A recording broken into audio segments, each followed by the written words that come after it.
Hey everyone, I'm back, and today we're going to be talking about Mad Max Beyond Thunderdome. And once again, this movie is directed by George Miller, and it stars Mel Gibson as Mad Max.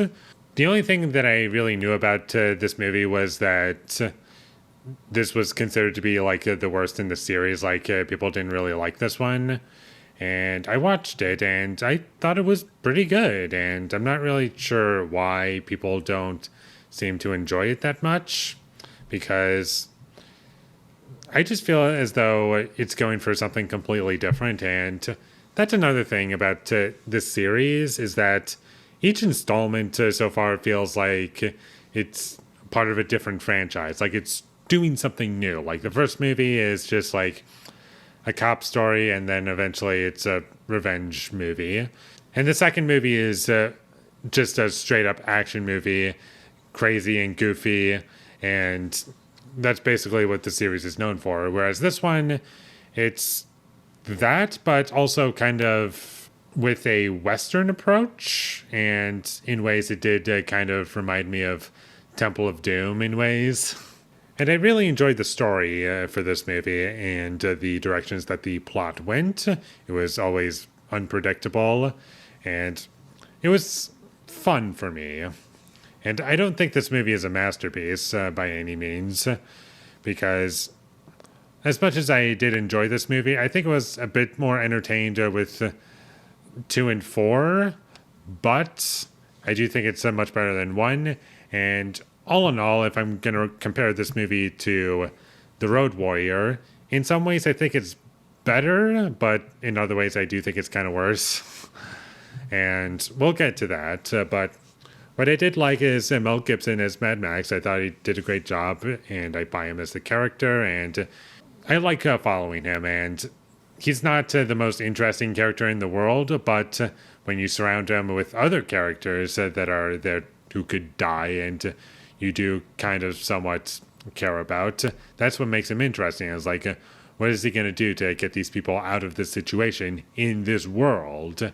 And I also like the villain of the movie. I thought she was kind of fun. And the movie is very well paced. And although this film is longer than the second movie, I didn't really feel the runtime for the most part. And as far as the acting goes, I liked the adults, but the child acting was not great. Like, I feel as though there was some room for improvement there. And in a couple ways, I do feel like this movie kind of betrays the character a little bit. Mad Max is what I'm talking about.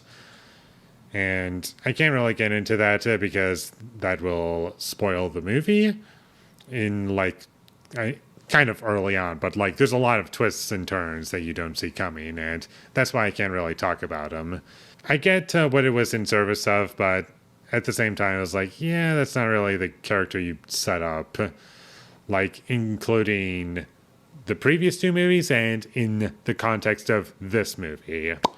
And out of all of the Mad Max movies, this one in particular is the only one that's PG-13.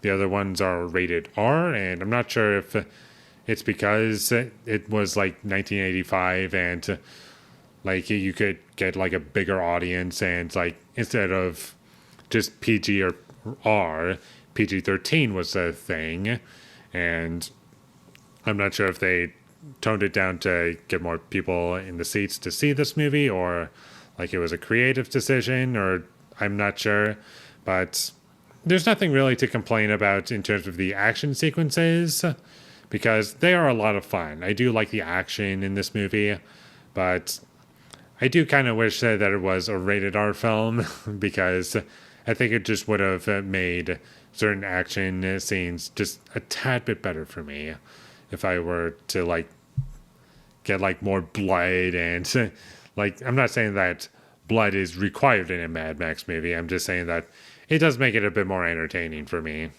And I don't want to talk about this movie without mentioning the stunt work because I thought that was impressive, and everything looks real. Like, I buy everything that this movie is presenting to me visually.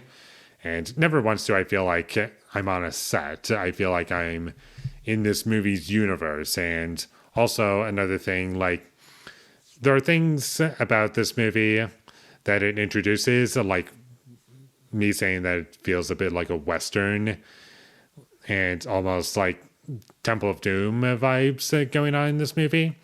Like, those are things that I feel are just like a part of the universe, and like they added it, and it feels like it's something that would happen and it feels natural, but they didn't add too much to the point where it's distracting or takes away from the overall experience. And I'm glad that that was the case for obvious reasons. And my last criticism for this movie is that I do feel as though it could have been 10 minutes shorter, but that's about all of my complaints with this movie. And I thought it was very good. I like it about the same as The Road Warrior. I'm not sure which one I like better, this movie or The Road Warrior, but I do think that they are both worth checking out, and I do like the Mad Max sequels much better than the original. I'm feeling pretty solid on that. And I would recommend that you check this movie out. Like, none of these movies are bad, I just have my personal favorites. So, with all that being said, I'm going to give Mad Max Beyond Thunderdome a 7 out of 10. And for those who haven't seen my review for The Road Warrior, same rating as Road Warrior, but very different experience. Thank you for watching my videos as always. If you enjoyed this review, be sure to leave a like and comment down below you thought of Mad Max Beyond Thunderdome, and my social media links, they will all be in the description, so follow me there. And last but not least, subscribe to be a part of Foley Nation, and I'll see you when I get my next review up, and that is going to be for, you guessed it, Mad Max Fury Road, the top one. So look forward to that, but until I get that up, thank you for watching and have a great day.